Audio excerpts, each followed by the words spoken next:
Welcome to the Deep Dive. This is where we take the sources you're curious about, dig into them, and pull out the key insights. Basically a shortcut to getting up to speed. And today, we're diving into geopolitical forecasting. Specifically, we're looking at the ideas of George Friedman. Yeah, our main source is a discussion with him from a YouTube video by ITM Trading, INC. It's titled, Forget China. Friedman warns Europe is the real black swan war threat. Right. And Friedman, for those who might not know, he's a pretty big name in this field, known for looking at the sort of big picture movements of nations. Definitely. Predicted things like the Soviet Union's troubles way back. Yeah. He's written bestsellers, Storm Before the Calm for one, and founded Geopolitical Futures. This interview we're looking at, it really straight things up. It did. He talks about a coming reset, but important point here, it's not the same great reset people talk about in other contexts. Yes. This is his own framework. Okay. And we'll also get into his views on the U.S. dollar, its dominance, maybe its future, and crucially, where he sees potential instability brewing globally. So I guess the big question is, with all this talk about global shifts, what does Friedman see as the real underlying forces? And maybe more interestingly, what are the surprises? What aren't we looking at closely enough? That's the core of it. Okay, so let's start with this idea he has of an American reset. What's that about? Well, Friedman lays out this idea of a roughly 50-year cycle in the U.S., social and economic. He thinks we're in what he calls a storm phase right now. A storm phase. Sounds ominous. It does, but he sees it as like a necessary clearing out, a period of deconstruction that actually sets the stage for the next phase of, well, reconstruction. So disruption, but with a purpose, not just chaos. Exactly. He actually frames it with a kind of long-term optimism, even though things feel uncertain now. He says this kind of upheaval is needed for future growth. And he connects this to past moments in U.S. history. Yeah, he draws parallels. Think about, say, Roosevelt and the New Deal during the Depression. The whole economic rulebook was kind of rewritten then. Right. Huge changes. Or Reagan's economic shifts, the focus on supply-side economics, tax cuts. That also led to major changes, different kinds of growth, tech advancements. Both were times of pretty significant disruption and reinvention. And here's a really interesting bit.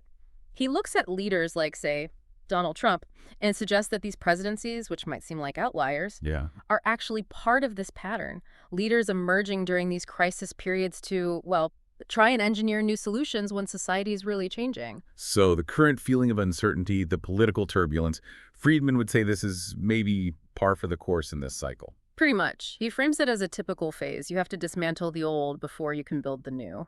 It's uncomfortable, sure, but part of a process. Okay, that's a different way to look at the present moment. So if the U.S. is going through this internal reset, how does that ripple outwards? What about its global financial role, specifically the dollar? All right, the dollar. Friedman's take here is interesting. He argues its dominance isn't just about economics, it's deeply tied to U.S. national security. How so? Well, because so much global trade happens in dollars, it gives the U.S. enormous leverage, influence, and that's something, he argues, the U.S. wants to keep. Yep. But he also points out that the dollar's role really solidified after World War II, when the U.S. essentially underwrote the rebuilding of the global economy. Yeah. And he thinks that specific era, where the U.S. was the undisputed economic anchor, well, that's winding down. Other countries have rebuilt. Their economies are mature now. So does that lead to this idea of Fortress America, the U.S. pulling back a bit? It kind of connects to that, yeah. The idea that the U.S. might become less entangled in the global economy. Friedman notes that, before World War I, the U.S. was much more self-contained economically, a huge internal market, a net exporter. Right, exporting more than importing. Exactly. Yeah. And he suggests that the current level of global dependence actually makes the U.S. quite vulnerable to shifts elsewhere. It's sort of ironic. Vulnerable how? Like supply chains? Precisely. He talks about China, for instance. Yeah. He suggests the U.S. kind of owns China because of trade dependence. Sure, it's meant cheaper goods for us. Yeah, for decades. But Friedman argues that reducing that dependence, even if it means higher prices here, is actually less risky in the long run than being vulnerable to supply chain disruptions or, potential embargoes. Like the oil embargo back in the 70s. That really showed the vulnerability. It's exactly that kind of thing. That's a stark historical example he implies. So less dependence, even if costlier, equals lower strategic risk. And what about central banks buying up gold? How does that fit in? Friedman sees that as a very classic, almost knee-jerk reaction to uncertainty. It's what countries do in times of economic stress historically. A safety play. A safety play, yeah. But he stresses, and this seems crucial, that the real value, the real strength of an economy isn't just gold bars in a vault. It's what the economy actually produces. Goods, services, innovation. Right. Real productive capacity. Okay, so shifting power, changing economic ties. This brings us to alliances.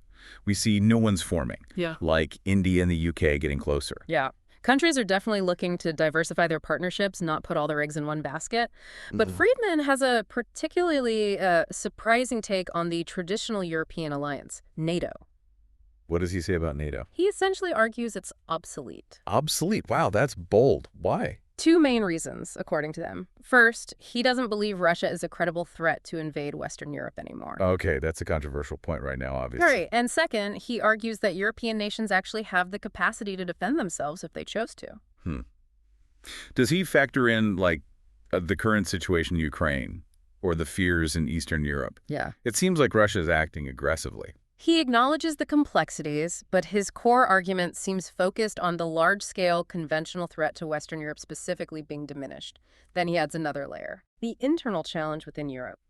He points to what he sees as maybe less willingness among populations for military service compared to historical U.S. norms. Interesting cultural point. Yeah, and then contrasts that with the U.S. relationship with India, which he sees getting much closer economically, geopolitically, even in high-tech areas like satellite tech. So less faith in the old European alliance structure, more focus on new partnerships like India. Pretty much. And his central argument about Europe, the really striking part, is that it's not this unified bloc people often assume it is. How does he mean? He emphasizes it's a collection of very different nations. They have their own interests, their own histories, often histories of conflict with each other. True. The history is long and complicated. Deeply complicated. And this, he says, makes genuine unity, especially on tough issues like defense or foreign policy, incredibly difficult.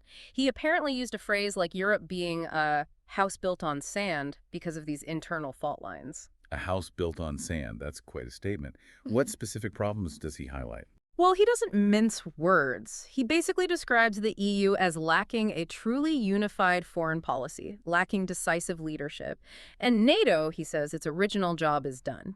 Okay. And this all leads up to his main warning, the real black swan idea from the title. He is. That if Europe doesn't manage to reinvent itself, overcome these deep historical divisions and internal conflicts, Yeah. it's actually the most likely place for a future major war. Wow. Not China, not the Middle East, but Europe. That's his big warning. Europe is the potential powder keg if it can't get its act together. And that ties back to what you said earlier about a potential U.S. shift, maybe under Trump or others, Yeah. towards being less involved globally, focusing more on North America. Exactly. It aligns with that idea. Friedman sees that impulse wanting to focus more on the Western Hemisphere, the North American fortress idea, not as some weird aberration, but actually as a return to a more traditional American stance. Less world policemen, more focus closer to home.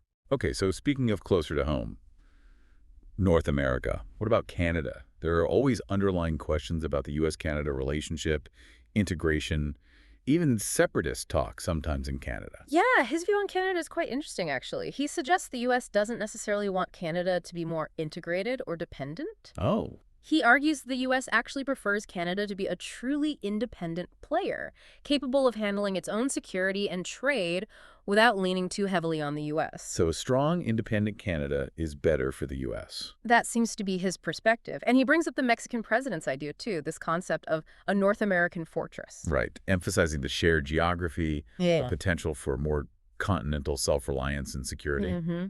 And Friedman interprets some of the, let's say, tougher U.S. approaches towards Canada, particularly under Trump, not just as random antagonism, Yeah, but as a deliberate shock, a way to push Canada to sort of reassess its own position, its reliance on the U.S., and maybe step up more independently on defense and economic policy. a wake-up call maybe. Perhaps. A provocative way to frame it, certainly. Okay. And one final point from Friedman's analysis. Yeah. You mentioned his view on war itself. Right. This is important. He reframes how we often think about major conflicts. He argues war isn't some rare, unpredictable black swan event that comes out of nowhere. It's not. No. In his view, it's a recurring, almost predictable feature of history. Cycles of power shift, tensions build, and conflict happens. It's part of the human condition, unfortunately. So less if and more when and where, in a sense. That seems to be the implication. It's a sobering perspective. Okay, so let's try and pull this together, the key takeaways from Friedman as presented here. Well, first, the idea that the U.S. is in a major cyclical reinvention, socially, economically, institutionally, a storm before a new construction. Yeah, okay. Second, the U.S. dollar's global role might be shifting, not necessarily collapsing, but maybe evolving, driven more by U.S. security needs than just pure finance. Right. And third, for me at least, the real surprising element, the potential aha moment. Is Europe? Yeah. That instead of focusing only on, say, China or other commonly cited hotspots, Friedman warns that Europe, with its history, its divisions, its lack of real unity, could be the biggest risk for major conflict if it doesn't adapt fundamentally. It definitely challenges conventional wisdom. It really does. So that leads to a question for you, the listener, to think about. If Friedman's right about these cycles and the deep challenges within Europe, where could a seemingly small local conflict suddenly blow up? What kind of unexpected event could trigger wider instability there?